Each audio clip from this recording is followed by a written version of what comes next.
오늘은 가장 귀한 기도 제목으로 하나님의 말씀 전하겠습니다. 여러분, 오늘 성도의 삶에서 그 기도가 응답되고 하나님이 기뻐 받으시는 가장 귀한 기도는 바로 우리의 삶을 드리는 기도입니다. 본문에 보면 한나가 자식을 달라는 기도를 할 때 아들을 낳으면 하나님께 드리겠다 기도했습니다. 그랬더니 하나님이 그녀에게 아들 사무엘을 주셨다 말씀합니다. 하나님은 오늘 우리의 기도, 간구, 제사 중 우리 삶에 희생과 드림이 있는 기도와 간구와 제사를 받으신다는 것입니다. 따라서 성경 히브리서도 이렇게 기록합니다. 아브라함은 시험을 받을 때 이삭을 드림으로 시험을 통과했다는 것입니다. 또한 야곱도 형 에사를 피해 도망하는 길에 하나님께 서원하며 기도했습니다. 만일 하나님께서 자신을 보호해 주시고 무사히 돌아오게 해주신다면 하나님을 자신의 하나님으로 삼고 하나님께 평생에 11조를 드리겠다는 것입니다. 하나님은 그 기도를 들으셨고 그를 에서에게서 구원하셨을 뿐 아니라 평생에 그의 삶을 돌보셨습니다. 또한 다윗도 하나님께 기도하며 하나님의 궤가 있는 성전을 짓겠다는 마음을 품었습니다. 하나님을 위한 성소를 마련하기 전까지는 자신의 집에도 들어가지 않고 편히 쉬지 않겠다고 기도한 것입니다. 그리고 그때 하나님은 다윗을 사랑하사 나단 선지자를 통해 이렇게 말씀하십니다. 왕이여, 여호와께서 왕과 함께 계시니 왕의 마음 그 안에 있는 모든 것을 행하소서. 이는 하나님이 당신의 기도를 받으셨기 때문입니다. 그리고 하나님은 다윗에게 영원한 복을 허락하십니다. 그의 이름을 위대하게 만들어 주셨습니다. 원수를 물리쳐 주십니다. 나라를 견고히 하셨습니다. 또한 그의 자손 예수 그리스도를 통해 영원한 나라와 왕위를 그에게 허락하신 것입니다. 마찬가지로 여러분, 오늘 우리도 하나님께 드리는 기도를 하게 되기를 바랍니다. 하나님은 드리는 기도에 반드시 응답하십니다. 하나님께 우리의 것을 드리며 우리의 삶을 하나님을 위해 사용하기 원하시는 기도를 들으시는 것입니다.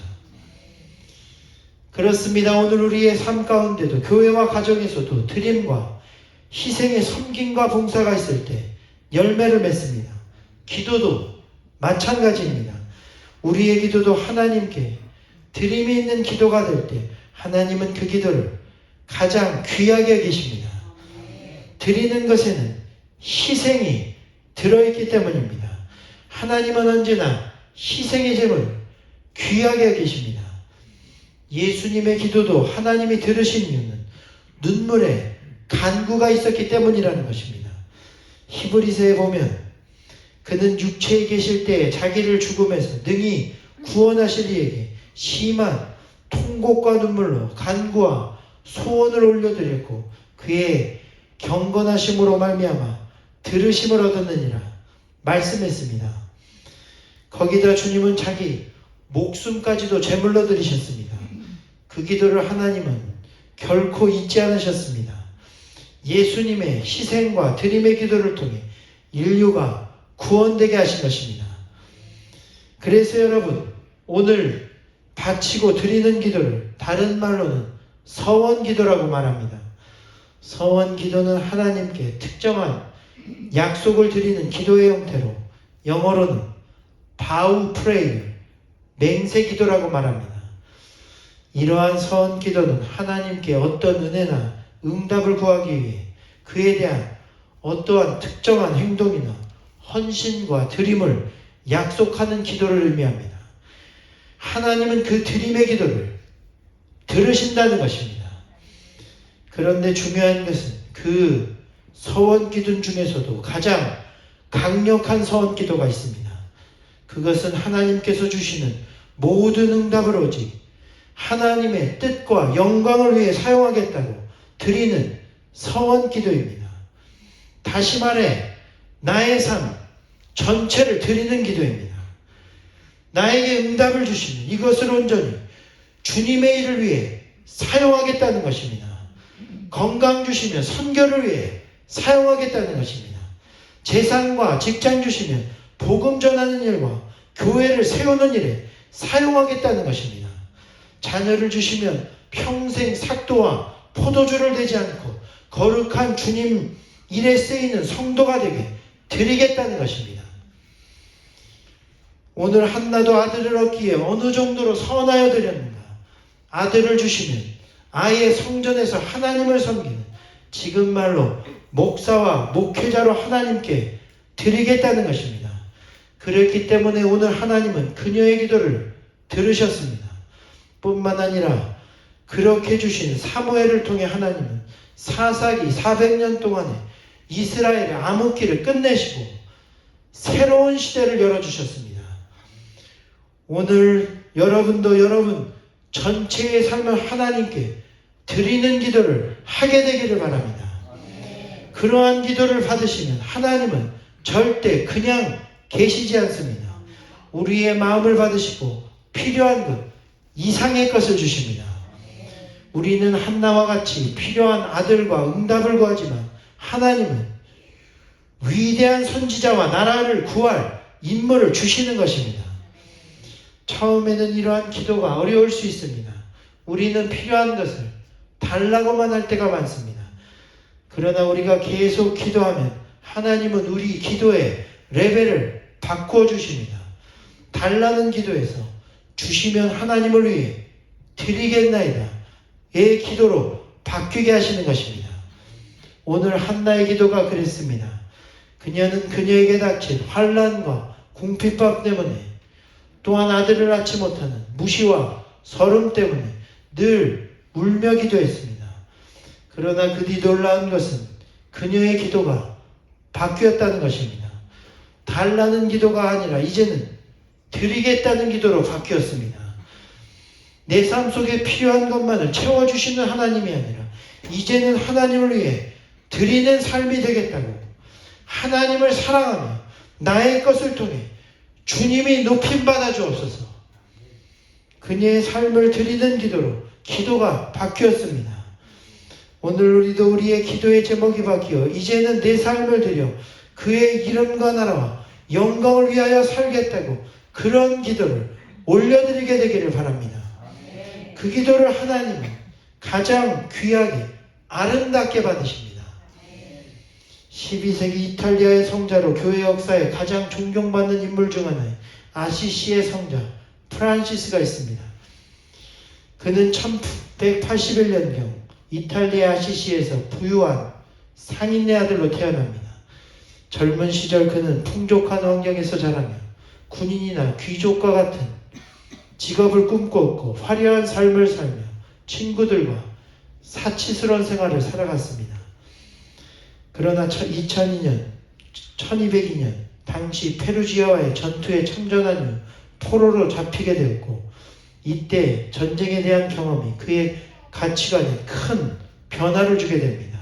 특별히 2004년 심각한 병까지 걸리면서 그의 내면에서는 신앙에 대한 고민이 깊어졌습니다.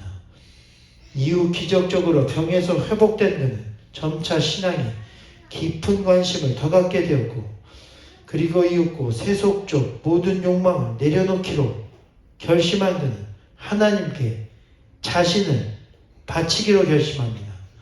그는 성 다미아노 성당에서 기도하던 중 십자가에 달린 예수님의 음성을 직접 들었다고 전해지는데, 이때 예수께서 그에게 너는 가서 무너진 내 집을 다시 세워라 라고 말씀하신 것으로 알려져 있습니다. 이 사건을 계기로 프란시스는 완전히 변화되었습니다. 자신의 전 재산을 다 팔아 무너진 교회를 세우는 데 사용합니다. 또한 이후로는 병든 자들을 찾아가 간호하고 가난한 사람들과 함께 살고 나누고 그들을 위해 평생을 봉사하는 삶을 살았습니다. 이로 인해 아버지와 심한 갈등까지 겪었지만 그는 남을 돕는 가난한 순례길을 멈추지 않습니다. 모든 재산을 포기하고 예수님의 가르침을 실천하며 살았습니다. 그에게 있어 가난하고 병든 자들은 마땅히 섬겨야 할 그의 친구이자 가족이었습니다. 특히 나병 환자나 버림받은 사람들은 그에게 있어 예수님과 같은 사람들이었습니다. 그는 아시시 근처 나병 환자 수용소까지 찾아가 그들의 손에 일일이 입을 맞추고 그들을 사랑하며 품었습니다. 이 같은 그의 모습은 마치 예수님의 모습과도 같았고, 그리고 그 이 같은 헌신과 사랑은 산적 같은 흉악한 자들에게도, 또한 이슬람 교도들과 이단들에게도 미쳤고, 심지어는 사나운 짐승들과 자연세계 식물들, 아니 해와 달, 별들에게까지 미쳤습니다. 특히 그는 하나님이 창조하신 자연과 피조물에 대한 깊은 사랑과 경외심을 가졌는데, 심지어 그는 풀과 꽃, 말 못하는 동물들에게까지도 하나님의 뜻과 사랑을 전합니다. 그런 그의 모습이 얼마나 신령하고 거룩했는지 그가 가는 곳마다 알 수 없는 하나님의 임재와 거룩이 맺고 천국을 방불케 했습니다.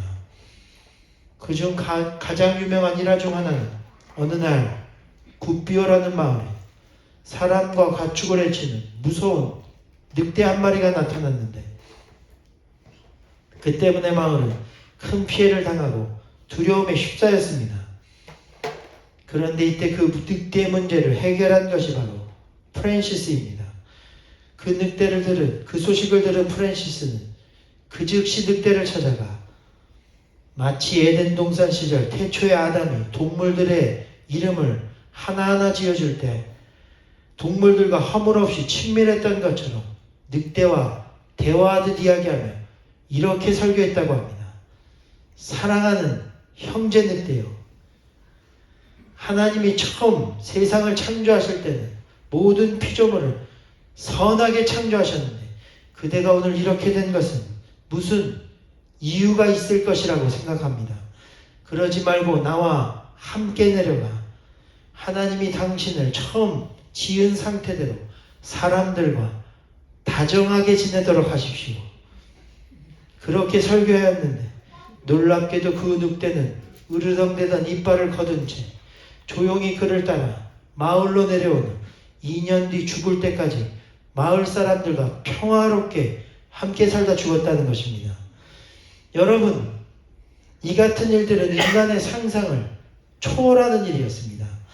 나중에는 그가 가는 곳마다 병까지 치유되는 역사가 나타났는데, 중풍병과 젖은 자, 못 듣는 자와 맹인들이 병이 낫고 눈이 떼어졌으며 성경에 나타난 일들이 그대로 재현되는 놀라운 기적들이 나타났습니다. 많은 사람들이 그의 순수하고도 깊은 신앙에 큰 감명을 받았으며 그는 1000년이 지난 오늘날까지도 그리스도인들 사이에서 가장 위대한 성자로 기억되며 평화와 사랑의 상징이 되었습니다. 그리고 이러한 프랜시스의 서원 기도 중 지금까지도 회자되는 가장 유명한 기도가 바로 평화의 기도라고 불리는 기도문입니다. 그의 이 기도문에는 자신이 하나님이 사용하신 평화와 사랑의 도구가 되기를 간절히 바라는 내용이 담겨져 있습니다. 지금은 잠시 기도문을 읽어드립니다. 주님, 저를 평화의 도구로 써주소서. 미움이 있는 곳에 사랑을, 상처가 있는 곳에 용서를, 분열이 있는 곳에 일치를, 오류가 있는 곳에 진리를, 의심이 있는 곳에 믿음을, 절망이 있는 곳에 희망을, 어둠이 있는 곳에 빛을, 슬픔이 있는 곳에 기쁨을 심게 하소서. 위로받기보다는 위로하고 이해받기보다는 이해하며 사랑받기보다는 사랑하게 하여 주소서. 우리는 줌으로써 받고 용서함으로써 용서받으며 죽음으로써 영생을 얻기 때문입니다. 아멘. 사랑하는 여러분, 오늘 하나님께 드리는 저와 여러분의 기도가 이 같은 기도가 되기를 주님의 이름으로 축원드립니다. 하나님이 사용하시도록 기도해야 하는 것입니다. 우리에게 복을 주시며 나를 위해 사용하는 것이 아니라 하나님의 나라와 영과 육이 병들어 죽어가는 영혼들을 위해 사용하겠다고 드리는 기도를 먼저 해야 하는 것입니다. 특별히 여러분 삶 전체를 하나님께 드리는 기도를 하십시오. 우리가 가진 것이 없어도 우리는 우리의 삶 전부를 드림으로 가장 귀한 하나님의 일을 이룰 수 있게 됩니다. 1816년 스코틀랜드의 성도들은 헌금을 드릴 때 돈과 어울러 자신들이 수확한 것을 드리기도 했습니다. 당장 캐시, 현금을 마련하지 못한 성도들은 수확한 계란, 치즈, 농산물로 예물을 드리기도 한 것입니다. 그리고 그들의 헌금이 이렇다 보니 교회에서는 아주 커다란 바구니를 헌금 그릇으로 사용하게 됩니다. 그런데 어느 날 그중 어느 한 교회에서 선교를 위한 큰 집회가 열립니다. 그날 집회와 강사의 설교에는 매우 큰 은혜가 있었습니다. 이어서 성도들이 선교를 위해 헌금을 하는 순서를 가지게 됩니다. 그런데 이 집회에 아직 10살밖에 되지 않은 어린 소년이 참석하였는데 아직 어리지만 그날 소녀의 마음 누구보다도 뜨거웠고 하나님을 향한 열정으로 뜨거워져 있었습니다. 그런 소녀는 헌금 시간이 되자 자기도 무엇인가 드리고 싶은데 돈이 없는 것을 안타깝게 여기게 됩니다. 그런데 이윽고 헌금 시간은 끝이 나게 되었고 그런데 이때 헌금위원들이 헌금을 거두어 강단 앞으로 놓으려 하던 그 순간 그때 회중석에 앉아있던 이 소년이 갑자기 강단 앞으로 달려나오기 시작했습니다. 어찌나 빠르게 달려나오는지 모두 다 소년을 멍하게 바라볼 뿐이었습니다. 그리고 이때 소년은 그 큰 헌금 바구니 안으로 자신이 들어가게 됩니다. 그리고 앉아 이렇게 기도했습니다. 오 하나님, 저는 지금 헌금할 돈이 없습니다. 그래서 제 몸을 헌금으로 바칩니다. 받아주세요. 교회에 있던 모든 이들이 그 소년의 모습을 다 지켜봤습니다. 그리고 자리에 돌아온 소년은 사람들의 시선을 받았지만 그러나 그 시선과 상관없이 이미 그의 마음은 하나님께 바쳐진 기쁨과 은혜로 충만해진 상태였습니다. 그리고 그때부터 소년의 삶은 그의 삶 전체를 하나님께 바쳐진 제물처럼 거룩하고 온전히 준비되고 헌신된 삶을 살아가게 됩니다. 그리고 그 13년이 지난 후에 그 소년은 20살에 청년 교육 선교사가 되어 인도로 파송을 받게 됩니다. 그 사람이 바로 인도에서 영어로 가르치는 첫 번째 기독교 학교를 세웠으며 인도 교육의 현대화에도 크게 기여하며 인도의 불평등한 계급 사회까지도 바꿔가며 선교한 유명한 알렉산더 더프 선교사입니다. 그의 선교는 오늘날까지도 많은 인도 학생들에게 사회적 그리고 경제적 자립의 기회를 제공하고 있으며 인도 사회의 발전과 변화까지도 만들며 복음을 전했다는 위대한 평가를 받는 선교가 되었습니다. 그렇습니다. 우리 가운데도 하나님이 받으시는 가장 귀한 기도는 우리의 삶을 드리는 기도입니다. 오늘 하나님께서는 여러분의 생활 가운데서 여러분이 하나님을 위해 드리고자 하는 마음을 받으실 것입니다. 시간을 받으십니다. 노력과 헌신을 받으십니다. 남모르게 흘리는 눈물의 기도를 받으실 것입니다. 그리고 가장 거룩한 일에 여러분을 하나님의 도구로 사용하실 것입니다. 오늘 한나도 아들이 없는 오랜 고통, 기도하며 깨달은 것은 결국은 아들에 대한 응답보다 아들을 주심으로 인해 그 아들이 장차 하나님의 거룩한 도구로 사용되는 일이 가장 귀한 일임을 깨달았습니다. 그랬기 때문에 그녀는 주의 여종에게 아들을 주시면 내 삶과 같은 그를 하나님의 일을 위해 드릴 것이라고 고백합니다. 그리고 하나님은 가장 귀한 그 기도를 들으시고 사무엘을 허락하셨습니다. 오늘 우리도 하나님 나라의 일을 위해 가장 귀한 삶을 드리는 기도를 하게 되기를 바랍니다. 하나님, 나를 받아달라.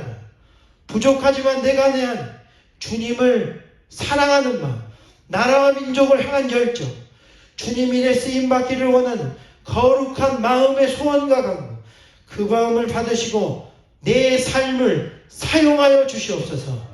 그러한 기도를 올려드리는 저와 여러분이 되기를 소망합니다. 지금은 이를 위해 찬양하고 함께 기도하겠습니다. 오늘 이렇게 오늘 이 찬양 처음 부를 텐데 우리 한번 찬양하겠습니다. 이렇게 기도하게 되기를 원합니다. 하나님, 오늘 우리의 평생의 삶이 주님께 드리는 삶이 되기를 원합니다. 주님의 영광과 영이 주고 가는 이웃을 위해 드리는 삶이 되기를 원합니다.